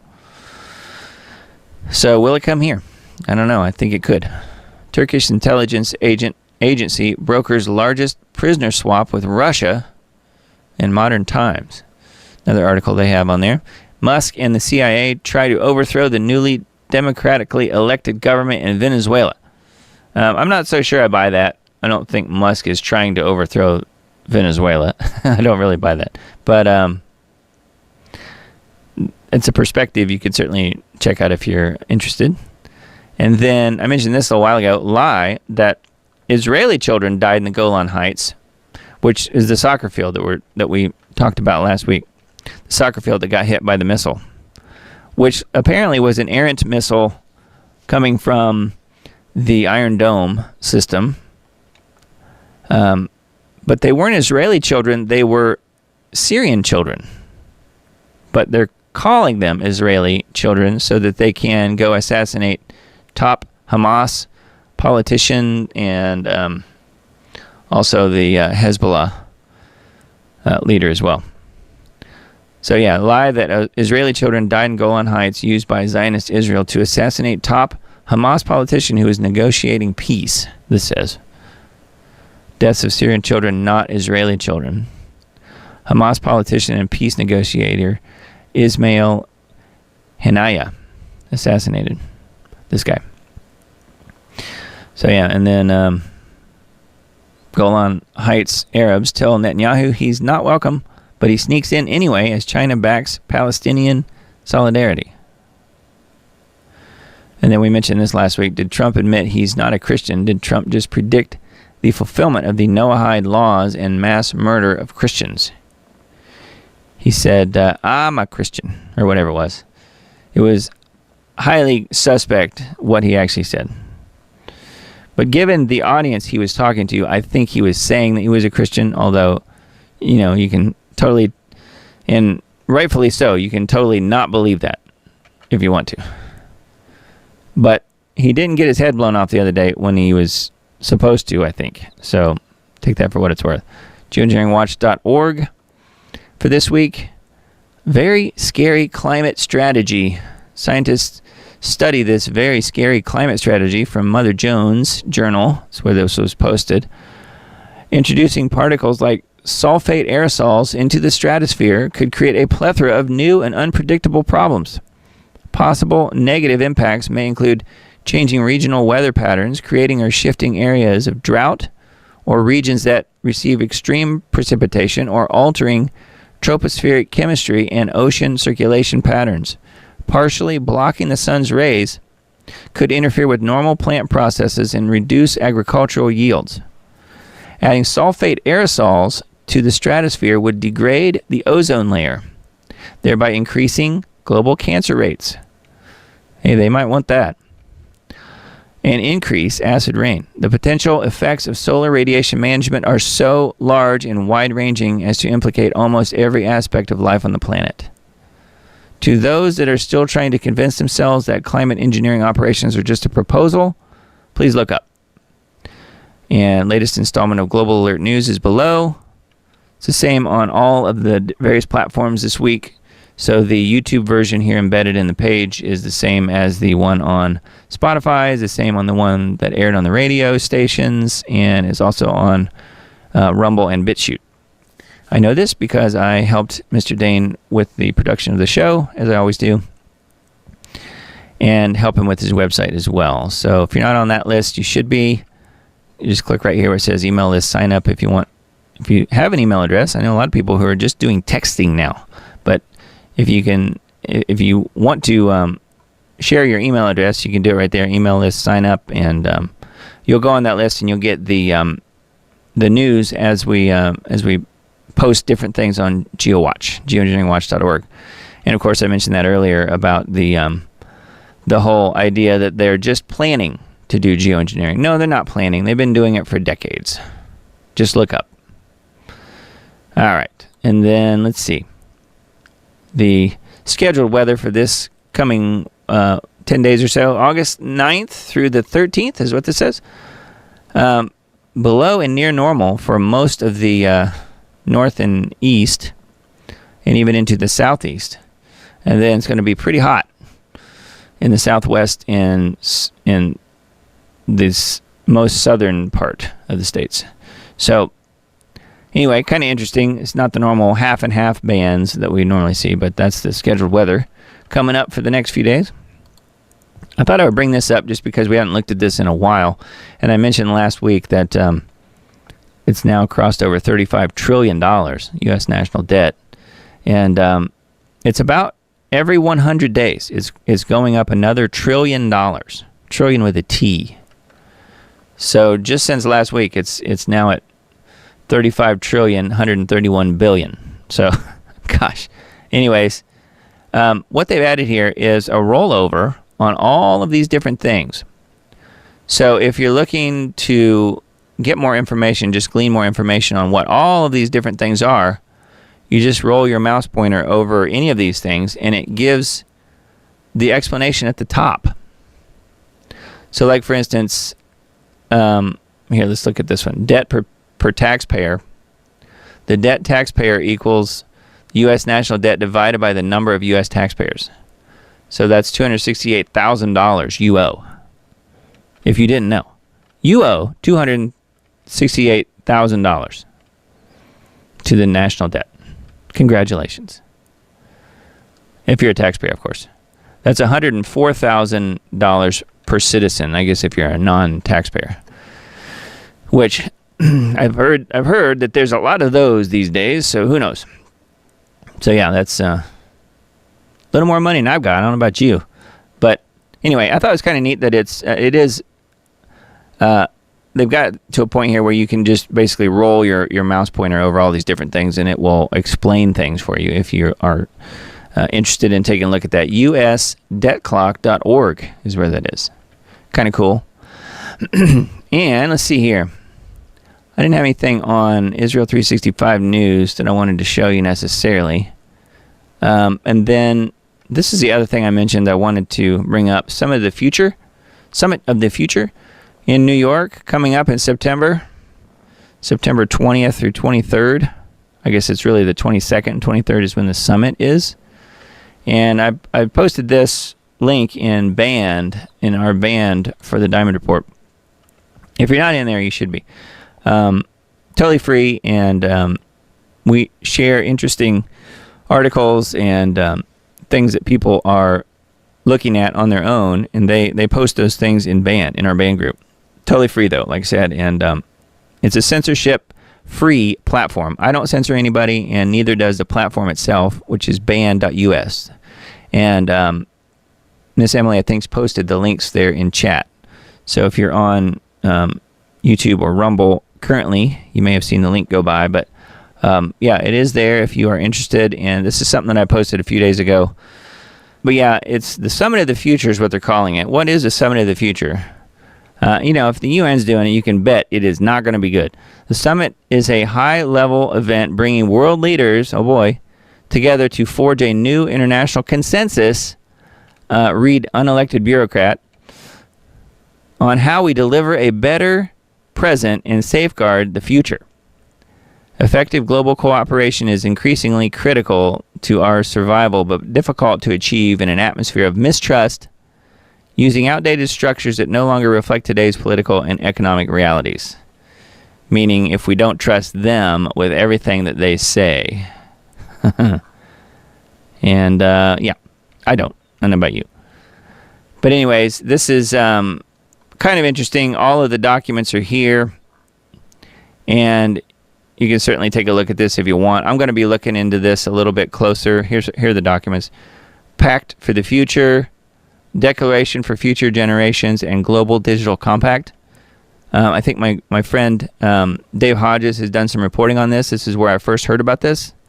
And so maybe look at some of what he's talking about on the Common Sense Show. And yeah, this is not looking good. So a lot of their documentation here on where they're going with all of this is available here on this UN.org. Is the website, UN.org, and then it's a little bit longer link, but it's called Summit of the Future. If you just go there, you can check it out, or you can be on the band group, or you can be on the Substack list, and we will put that out, probably on Tuesday. Usually it's on Tuesday, or if you're in the band group already, I've already linked to it. It's already there. So this Summit of the Future is something we're going to probably delve into a little bit further, and we're going to talk about what it is they're trying to do. But of course, it's more of the same. New world order, one world government, pushing it down our throats, and we have no choice. That's kind of a summation of what this is about. So it ain't going to help us. Let's just say that. All right, I wanted to bring up one other thing that I thought of just while I was talking earlier. And that is this website, which is Yowza.com, which I've mentioned before. This is probably the best site that I've found, at least, when dealing with stuff that has to do with Planet X. Planet X. So if your ears have been tweaked when I said Planet X, you might want to look at this site, Yowza.com, if you're not already familiar with it. There's some pretty good videos embedded here. In the last month or so, it looks like the guy that runs this site has been busy updating the site. And I won't bother going into all of the different FAQ videos that he's added. I think they're pretty good. And I don't buy into everything that he says on here, by the way, but I wanted to point you guys to one specific thing that I have not heard anyone else talk about. And this is something that I definitely want to keep my eye on, because we are there. And back when the big eclipse happened on April the 8th this year, I mentioned at the time, I did a broadcast and was showing this site, and we were talking about perihelion, meaning the closest proximity to the sun that the Planet X system will reach. It will reach perihelion, the closest to our sun, at some point this year, most likely this summer. And I posited the question that perhaps some of this talk about the April 8th eclipse was maybe when people go look at the eclipse, maybe they didn't really want people to do that, because who knows, depending on where you are on the planet, maybe you're going to see two suns. And that, in fact, did happen. A lot of people were seeing two suns depending on where they were. If they were looking earlier in the day or later in the day, not at the exact time of the eclipse, they were seeing that. And that is, there are some videos and still shots that were shown in the Telegram channel for Yowza. So I would invite you guys to take a look at that if you guys want to. But this is the other thing that I wanted to bring up tonight, because I have not heard anyone else mention this, and I just found out about this myself yesterday. So this is based on Planet X being reaching perihelion this year, meaning its impact on our planet because of its proximity. So it's reaching its closest point to our sun very soon, in the next few months, if it's not already there. And what they're positing here on Yowza.com is that there is an imminent, I use that word again, catastrophic submarine volcano event is building in the Philippine Sea. He says, we're living in a time of prophecy, and what we're observing is that they've begun to be fulfilled. Now, the guy that writes this, the articles for this site, is not a Christian believer, so I will warn you about that ahead of time. He's a little too new agey for me, but I do think he means well, and I do think his science, from what I can tell, seems pretty sound. So let me just go on here. Since then, our focus has been on a prophecy first published in his book in 2014, where I presented prophecies where it says he's calling it the Winter of Ash prophecy, which predicts a massive volcanic eruption along the western edge of the Ring of Fire. So let me cut right to the chase, he says. There is now a high probability that a catastrophic submarine, meaning underwater, eruption will occur between now and when Nemesis reaches perihelion later this year in the region of the Philippine Sea, and it will have consequences for all nations bordering the Ring of Fire. Winter ash prophecy, and this is what he's talking about, the winter ash, meaning it's such a huge explosion that you have ash in the atmosphere and so forth. So I'll leave this to let you guys investigate this if you're interested, but I do find it pretty interesting as far as just the timing of this whole thing. What he's saying here is that potentially in the Sea of the Philippine Sea, because of this proximity effect of the reaching of perihelion of the Planet X system coming into our system, that this could trigger this underwater event. And one of the things they're talking about here is that animals, in particular elephants, in different parts of Africa, let's see here. No, elephants in various parts of Southeast Asia is what they're talking about here, which would be closer to where the Philippine Sea is. Animals are running for cover. They're running for the hills. So the elephants are running for higher ground. So I thought that was kind of interesting. Asian elephants in the area. Now here's the Ring of Fire. And what they're talking about is an event over here near the Philippines. Let's see. So this is the areas where the Asian elephants are. I've been to this part of the world, by the way. I've been to Thailand, and I guess it would have been right in here, and gone to and ridden on an elephant. You can go to the elephant parks there and ride on them and watch them play soccer and do paintings and all this stuff. It was wild. I did that quite a few years ago now, but it was a very interesting part of the world, that's for sure. But anyways, apparently, according to what this article is talking about, yeah, the elephants are running for the hills to some degree. So this article touches on what could happen, and then this is also kind of cross-referencing this other more mainstream television show where they're talking about literally the same thing happening, not based on Planet X's proximity, but for other reasons. They're blaming the typical global warming type stuff for it. But basically they're saying here that this volcanic event will be underwater, and it will probably be in the Philippine Sea in the Mariana Trench, which if you guys ever have seen the Meg movies, you'll be familiar with the Mariana Trench. It's the deepest part of the ocean, deepest part of any ocean. And that there may be an event that happens there that triggers this huge volcanic blast. So there's a lot here. I won't bother reading through all this whole article, but he goes into geoengineering and talks about all those different things as well. So I think it's worth a read. I read through it last night and thought it was really interesting, and he definitely touches on some things that I did not know about as far as the proximity of just the Planet X system affecting what we are experiencing on our planet as it gets closer and closer to us. So anyway, that's on yowza.com, and again, we'll link to this on the Substack post. So feel free to join that if you're so inclined, and you do that by going to diamondisc.substack.com, which is where that is. So feel free to join that.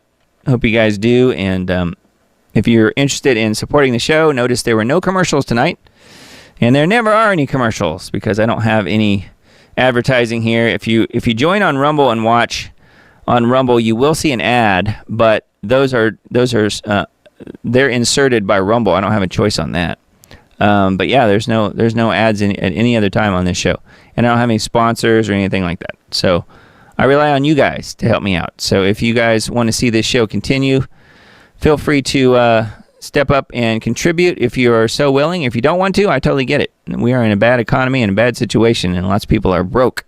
So I understand that as well. So I'm going to try and continue on with the show, though, as long as I can, and know that one way to support what I'm doing is through the Substack on diamondisc.substack.com. So that's where that is. And then I mentioned this last week. I think I still have the tab pulled up. Yeah, so the Diamond Report, you can get various different goodies from the store here. We got shirts and hats and mugs and all kinds of stuff. So, and some new hoodies, fairly new, that we added not too long ago. So those are available if you want to help out what I'm doing. I certainly appreciate that very much. And the main thing, though, you can do to help me is share the show and do the like and share and subscribe. That really helps a lot. You know, the more people that we get involved in what we're doing here, I think the better. So, because the main thing we're trying to do with this show, and I try to mention this every now and then, but just, we have new people coming on every now and then, and I like to try and clarify what we're doing with this show, and that is to prove that we are living in the end times. We are seeing those things play out now, and I think that this show and the headlines that we go through and articles that we talk about, I think proves it beyond any reasonable doubt. We are in the end times, and that your number one priority should be first and foremost to get right with God and your relationship with Jesus Christ. And then, of course, your family and yourself, and to not be afraid. So that's kind of where we're going with this show. That's kind of the whole purpose behind it. And we meet once a week at this point, just once a week, and Sunday nights at 10 o'clock Central Time, U.S. And it's a show that we've it's been slowly building, and I think it was November of 2022 when I started, something like that. So we've been going a couple years, almost 2 years. So we're getting there little by little. It's growing, and people are joining into what we're doing. I think the Verbas are here. I'm not sure if they're still here. Maybe they are.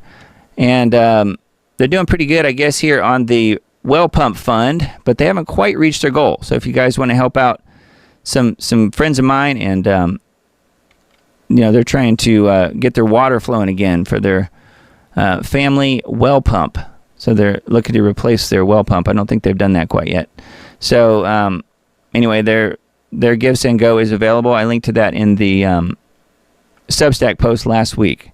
So we'll probably we'll be doing that again as well. So if you haven't given to them, or at least prayed for them, definitely be doing that. I know they certainly would appreciate that. And then I mentioned the Diamond Report on Twitter. If you're not following along there, you definitely should be. So if you're on Twitter, make sure that you're following, and I'll follow back. So let me know what you guys think about the stuff that I post here. I tend to repost a lot of stuff, and because I'm following some people here that are I think, really doing good work. And like, for instance, this first one here. These guys didn't reduce mortality over the last 200 years. Plumbers did. I like that. But that's true. It wasn't these guys that did it at all. And then I mentioned this earlier. Nothing to see here. Just a joint resolution sponsored by warmonger Lindsey Graham, authorizing the U.S. to go to war with Iran. Yeah. So that was posted from the DC Drano account on Twitter. Libs of TikTok. Wow, NCAA's Division III is asking schools to focus on nominating students of color for the 2025 NCAA convention. There's no mention of other students. How is this legal? Well, it's not, but they do it anyway. The Chicken Mala Harris. This is, I would play this, but it's got music in it, and I don't want to get the live stream shut off here. But it is pretty funny. It's her doing the chicken dance, if you guys know what that is. Chicken Mala Harris. Oh, and here's the video that I mentioned earlier with the crowd shots and stuff like that. So that is on the C3P meme Twitter account, and that's the one that has the picture of Corey in there as well. And then this is Tommy Robinson's movie I mentioned earlier.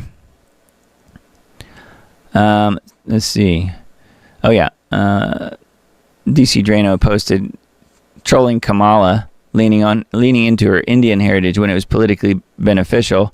Now switching to her black side for 2024. She's a political phony.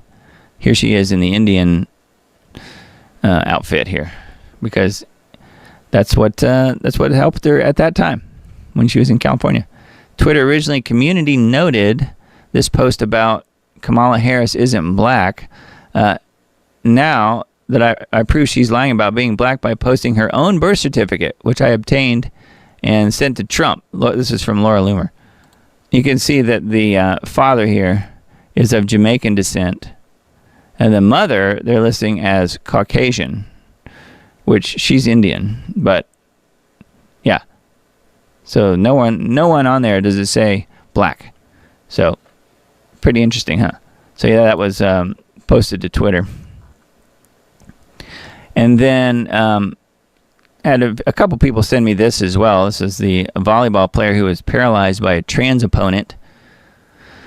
She has come out and slammed the Olympics, some of these boxers that we touched on earlier, where you have the guys, biological males, fighting women in the ring. Well, this is a similar situation, except it was probably a high school. It looks like high school volleyball situation where you have a trans athlete pretending to be a girl who smashes a volleyball 70-some miles an hour into this 17-year-old girl, biological girl's head, and she was paralyzed. So, man, just gets crazier and crazier. But yeah, this is the kind of stuff that we are all witnessing in these end times. So anyways, I guess that's it for me tonight. We've got one more video here we could watch on the way out. It's called Only a Complete Idiot Would Support Kamala Harris. So we'll watch that. And I hope you guys have a blessed week this week. Keep your eyes to the skies. I do think we will be seeing something probably transpiring in the Middle East in the next few hours, if it's not already. I guess we could refresh the page here. Let's go back to it. We'll try RT first. But yeah, it's not looking good. Not looking good over there, as we all know. Yeah, nothing else posted on Hal's site. So definitely be watching for that. If you guys are on Band or follow me on Facebook, as soon as something happens, I will post things in there as well. Here's what the band looks like. You can kind of see it a little bit here, but yeah, we've got 80-some people in there, and people seem to enjoy each other's company. We share information. That's really all it is. So you're welcome to join, and then make sure you're following along on Diamond Disc on these other platforms, Brighteon and BitChute and Rumble. And then many of you guys are already following along on YouTube. So thanks. I appreciate that very much. Feel free to like, share, and subscribe, although the final version of this show won't be up until Tuesday, even though I'm live streaming on there right now. I'm going to have to take that video down as soon as we finish tonight because there's so much medical misinformation in here. You can't say that the Zenith guys don't work.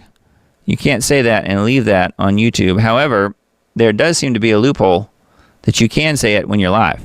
You just can't leave it on the video. You can't leave the video on the platform afterwards. So anyways, definitely join along on Band if you're not already, and following along on Substack and Twitter and all those places as well. I found this and thought it was really funny. Note the socialism fork says, everyone else who tried this has gotten hurt, but the guy with the fork says, everyone else did it the wrong way. Yeah. Well, if you say so, buddy. But that seems to be what they're trying. So anyway, let's watch this last video. I guess we will wrap it up, and I'll get this show in its final form and posted to all the various platforms tomorrow, except YouTube. That will be on Tuesday. Anyone that wants to join me on the chat when it debuts on YouTube, that will be at some point on Tuesday. It might be early, but it might be late. It just kind of depends on my schedule. So no certain time, but I'll let you guys know if you're on the Substack, and also send you the link for it. But yeah, this particular video will be up on Rumble and BitChute and Brighteon and probably Facebook if they allow it at some point tomorrow. So watch for that, and in the meantime, definitely subscribe and share with your friends. I certainly appreciate that. That's the best way you can help what I'm doing. So definitely thank you to all those people that are doing that. So blessings, you guys, and I hope you have a really good week. And like I said, keep your eyes on things and make sure you're right with God, because we do not know how much time we have in this world for various reasons, as you guys know. So love you guys. We'll talk to you again very soon.